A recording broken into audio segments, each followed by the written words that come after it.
Hello and good evening, everyone. You are listening to the voices of Danielle, Dagba, and Alain Danielle. welcome to our Sunday's podcast Café. And thank you, all of you who have given us feedback about the tea that we've been sharing about and just about the insights.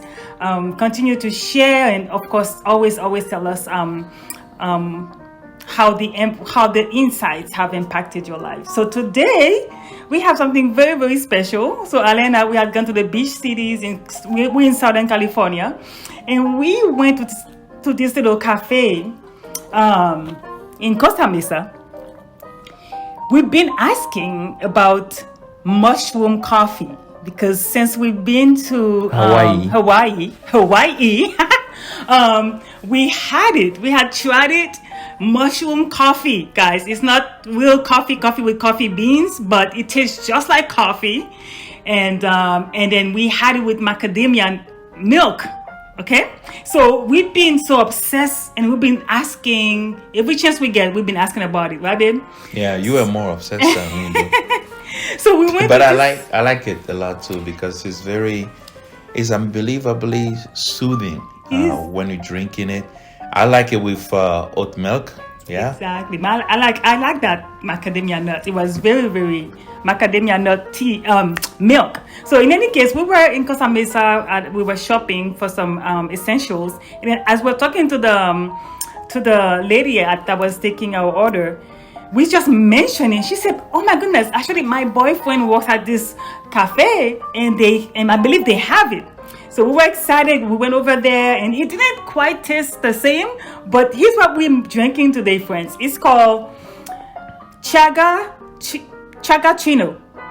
And we'll put the link, and you can look it up. We'll put it in the description. The link to Chagacchino? Chagacchino. Did you find it online?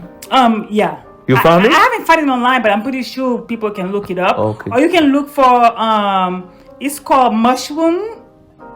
What is it called? It's called Superfood Coffee Boost. So pretty much, if you are a coffee drinker, you add it to your coffee, and it gives you that boost. So we don't drink coffee, but we do like the taste of it, the smell of it.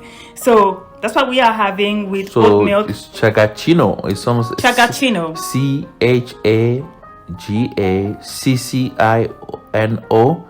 But the thing about it is, it doesn't really taste as the mushroom coffee that we got in Hawaii.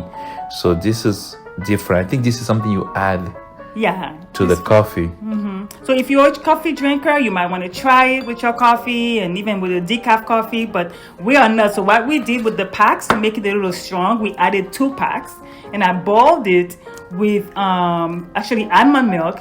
And then towards the end, I added a little bit of oat milk and then a little bit of raw agave. So that's what we're drinking, guys. It's good. Cheers. So try it.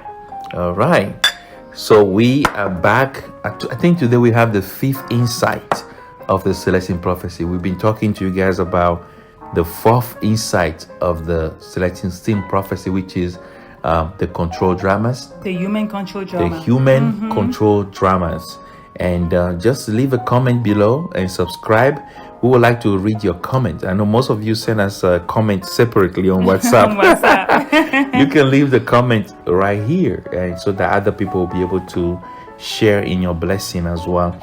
But we will be talking in the month of May about the 5th insight. And if you come into church or to Transformative service on Sunday, right? The link is in the description.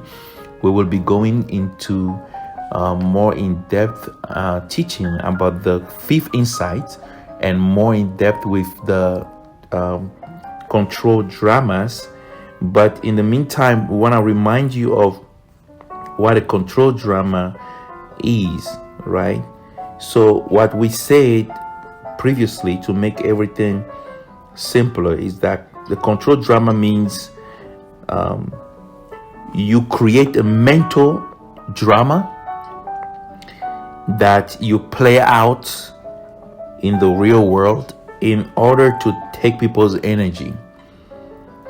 Taking people's energy is the control part, right? And each time you do that, you become a vampire. right? A vampire, you're sucking people's spiritual blood, which is their energy. And whenever you suck people's energy that way, you disconnect from your higher self, your Christ self, your God's self within, who is supposed to supply you with the unlimited energy called eternal life or eternal love. So when you experience that disconnection, you lose your wholeness, right? You lose your wholeness, and you feel like you are going dry again, maybe in about 5 minutes. Sometime, if you're lucky, 30 minutes, you're gonna have to apply the control drama on someone else to suck more energy out of them before you can feel good. So if you are listening to us, what we call energy basically is all the good feelings you want to feel, like peace. You want to feel valued, you want to feel loved, you want to feel appreciated, you want to feel liked, you want to feel recognized, you want to feel right. So it makes you feel good temporary, but that feeling good makes you not feel God. Because that feeling good is your ego basically sucking people's energy to give you something called a fake kind of joy, which is not joy at all. So if you're listening to us for the first time, this is what we mean by creating a control drama to eat up people's energy. So pretty much the fifth insight is taking us a step further beyond beyond the control drama. It talks about the spiritual connection, and the title of the fifth insight is the message of the mystics. And so what the insight is really talking about is, if you are not controlling, if you are not manipulating other people to get energy from them, what should you be doing so that way you can have enough energy, you can tap into your own energy source? So pretty much what we are doing, and the insight talks about it, some people do it aggressively, some people do it more passively. So if we are not manipulating for energy, right, when we are not requiring, demanding in some way, shape or form, taking or stealing other people's attention. So pretty much you are, what we humans we tend to do is we are saying, I don't have enough and I actually need yours. That's so true. I don't have what it takes. So because I don't have what it takes to fulfill my dream, to experience bliss, to heal my life, to change myself, I don't have what it takes. So because I don't have what it takes, right? Or I don't know how to get it, I'm going to get it any way I can. And what that truly means, and we see it in relationships all the time, we remove the attention off of ourselves. In other words, we disable our own capacity, ability, right, to tap into our own inner resources, to find joy, fulfillment, inner guidance, okay, strength to heal and change and be transformed. So we disable our innate abilities to do that because we are focusing too much on requiring it from our children. You know, we are wanting our children to be a certain way so that way we can feel fulfilled. We want them to have a certain type of grades so we can feel a sense of pride when we talk about them to our siblings, to our parents, to our friends, to our church members. So we are requiring that our spouse or our loved ones treat us a certain type of way. Pretty much we're saying, you got to give me flowers, you got to take me out to eat, you got to remember every birthdays, every anniversary, make me feel special.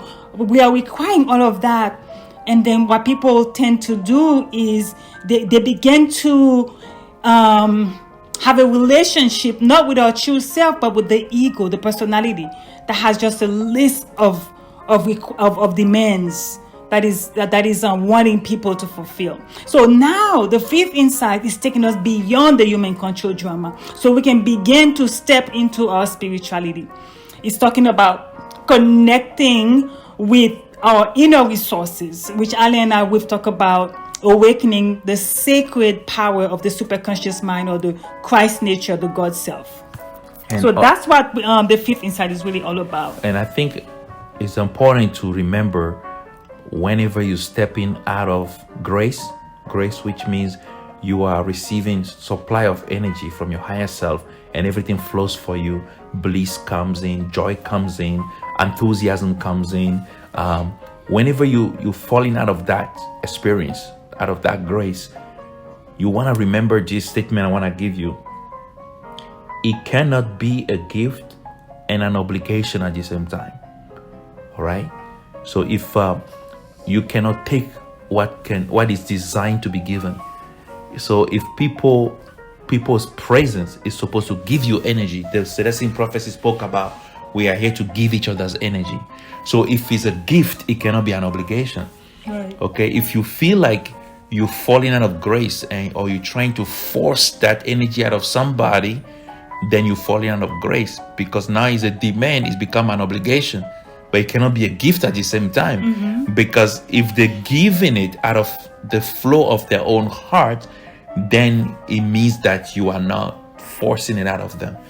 This reminds me of a story of a fish that I told many years ago. The fish that is swimming in the ocean and keeps on asking, where is the water? You know,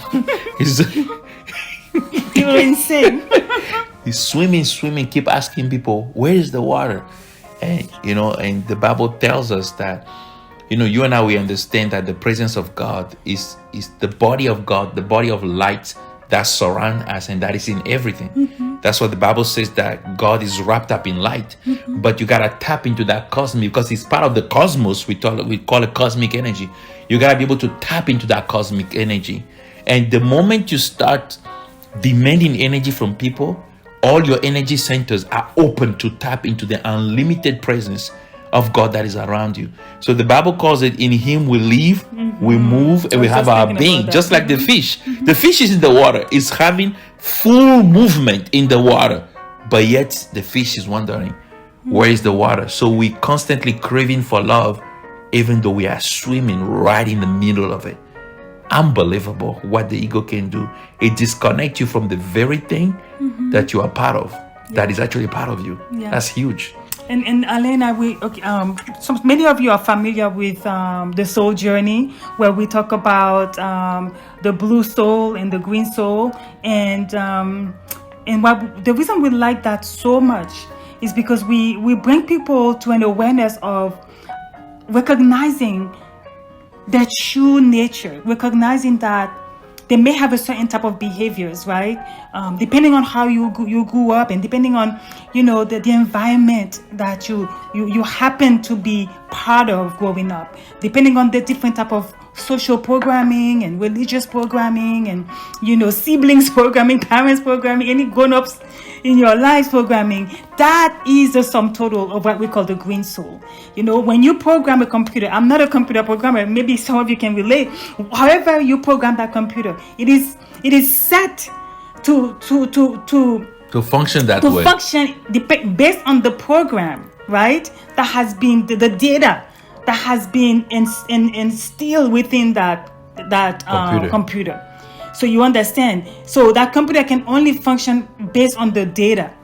So it's the same thing. We had so many different data going up and so many different beliefs. So we are acting a certain type of way, and those behaviors, right? Those ways of being, they are convincing us.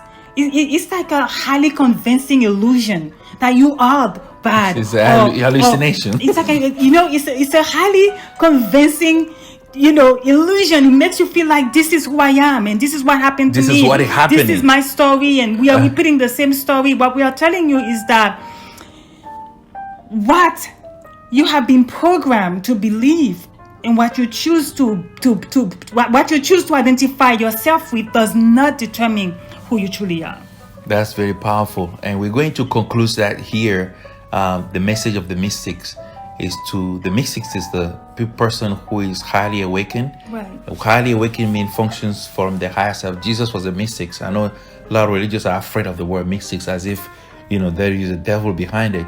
That's the way they've been programmed. That's another ego. But we're going to stop here to tell you that, listen, you are here to be reminded that you are divine. Over and over again. We're not going to stop doing that. We call that divinity in you the blue soul, or the Christ soul. We named it the blue soul. Right. So the mystics, they have come to help you remember that. That's who you are. If you have somebody in your environment and you believe that person is actually making you lose energy, it's because subconsciously you are expecting that person to be a certain way so you can take an energy from them. If you feel like, oh, my spouse, I'm angry because of the way he is because somewhat subconsciously you're expecting him to be in a certain way so you can have joy, you can have peace, you can have happiness. What is really hurting you is that expectation is not being met. Right. But the moment you remember, it could be anything, it could be your child. The reason you're getting hurt is because there is an expectation like, I wish you were just like this so I can be happier. I wish you were just listen more so I can just have more peace. I wish you were just this. Those wishes, the silenced voice of the ego, right, are the things that are hurting you. But what we're telling you is to go back to what the mystics have come to remind you of. They came to remind us that we can awaken within ourselves what they have awakened within themselves. Exactly. So, and the minute you find it inside of you, you will never require from anybody, from somebody else. Never. Right. Cheers, Danielle. Thank you so All much, right, friends, guys. until next time. Until next time. Bye-bye. Bye.